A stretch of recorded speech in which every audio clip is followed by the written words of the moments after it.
क्या नाम है आपका? अमरनाथ सोनकर। क्या करते हैं आप? सर मैं बी फार्मा कर रहा हूँ। जी, तो आज बाबा साहब की जयंती है जी। इसको लेके किस तरह का उल्लास आप देख रहे हैं? इसको लेके मेरे दिल में और जो जितने भी मेरे मित्रगण यहाँ पे आए हुए हैं जिनको मैंने बुलाया है कि आज बाबा साहब की जयंती है, बहुत सी हर्षोल्लास की बात है। और काफी भीड़ भाड़ लगी है, सब लोग आए हैं, खूब लोग अच्छे से मना रहे हैं और सभी के मतलब चेहरे पे एक अलग एक्सप्रेशन मतलब दिखाई दे रहा है। जी जी। तो बाबा साहब को की जो संघर्ष है और जो इनकी उपलब्धियां हैं उसको किस तरह से आप देखते हैं? मैं इसको इस तरीके की नजरिया से देखता हूँ। मैं अपने आप को ये महसूस करता हूँ कि जब मैं मतलब पहले की जो बातें हैं उनको सोच के मैं आज अपने आप को मतलब गर्वित महसूस कर रहा हूँ और मैं सोचता हूँ कि अपने आप को मैं कि बहुत बड़े ऊंचे पद पे खड़ा हूँ। सही है।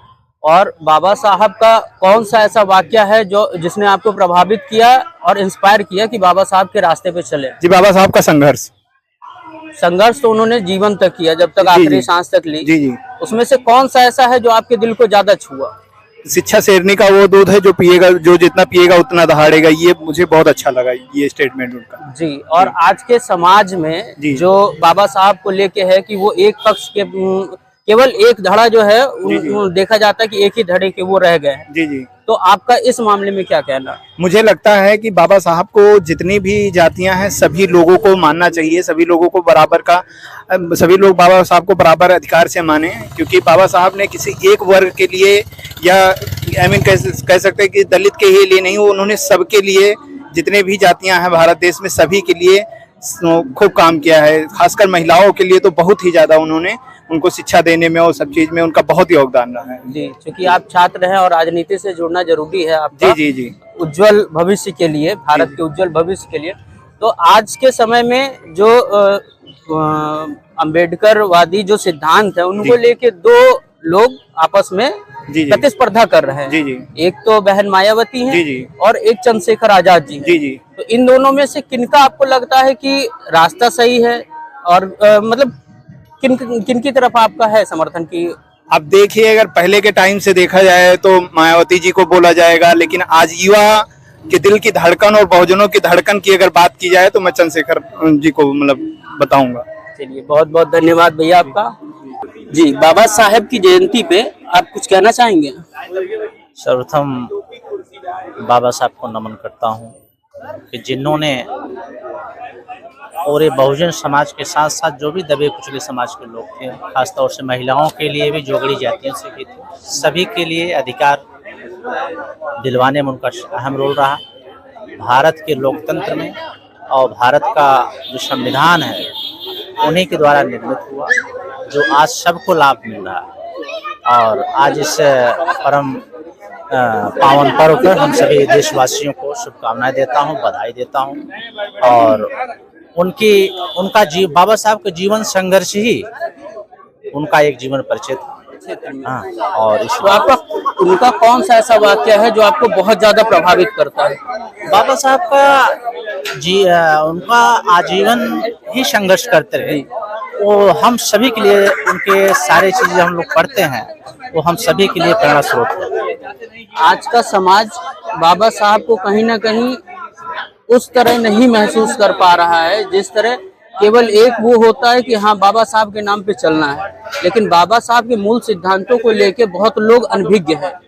तो आप उन लोगों से क्या कहना चाहेंगे? मैं उन लोगों से कहना चाहता हूं जो बाबा साहब के बारे में और कुछ जो विरोधी लोग हैं, जो मनोवादी मानसिकता के लोग जो भ्रम फैलाने का काम कर रहे हैं, तो मेरे ख्याल से बाबा साहब के बारे में पढ़ने की जरूरत है।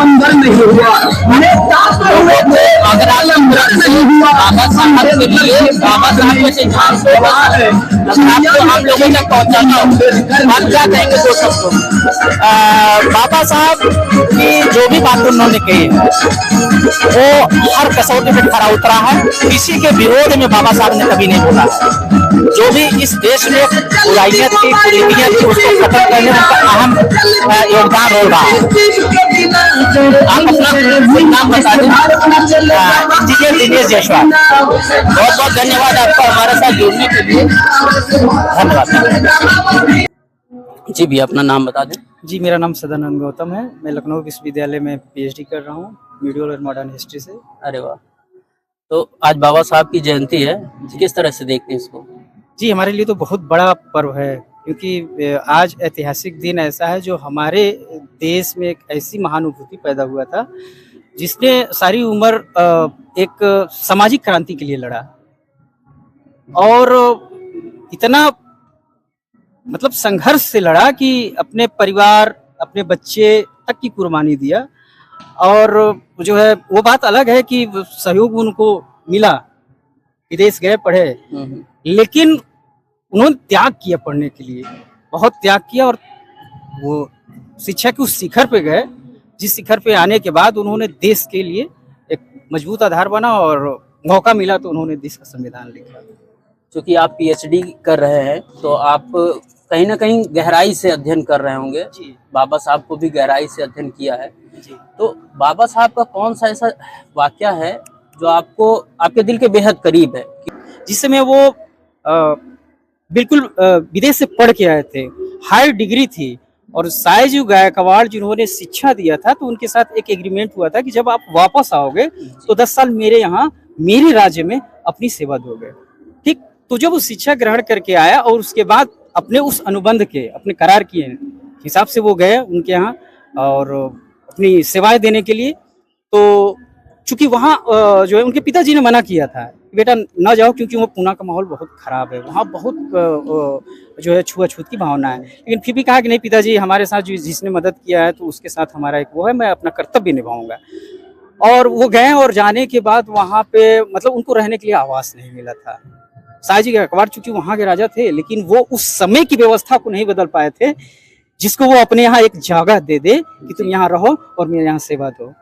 ठीक, वहाँ जाने के बाद उनको जगह नहीं मिला और वो बहुत नाम बदल के एक पारसी जो है, हाँ, वही पारसी धर्मशाला में वहाँ रुके और रुकने के बाद वो किसी तरह अपना नाम बदल करके 2-3 दिन काटे। तब तक पारसी समुदाय वालों को लगा, पता चल गया कि नहीं ये दलित समुदाय के हैं और वो आने के बाद उनको जो लाठी उठी लेकर आए, भगाने लगे। उन्होंने मौका मांगा था कि हमको 1 से 2 दिन दो ताकि मैं अपने कहीं शिफ्ट कर पाऊँ, लेकिन फिर भी जो है वो लोग जबरदस्ती वहाँ से भगाया और उसके बाद वो जो गए और एक पेड़ के नीचे वो बहुत रोए।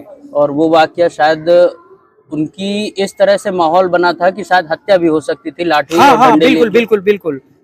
और वो प्रतिज्ञा वही भीम प्रतिज्ञा कि उन्होंने कसम खाया था कि मैं जिस समाज में पैदा हुआ हूँ और जितना पढ़ लिख करके जिस तरीके से मेरे साथ हुआ है, मैं अपनी शिक्षा का ज्ञान, उन्होंने कहा मैं राजनीति में इसलिए आ रहा हूँ क्योंकि मैं राजनीति के द्वारा सामाजिक परिवर्तन चाहता हूँ। वो सत्ता के लालची नहीं थे। ठीक है, नहीं तो अगर सत्ता के लालची होते तो वो कानून मंत्री थे, इस्तीफा नहीं दिए होते।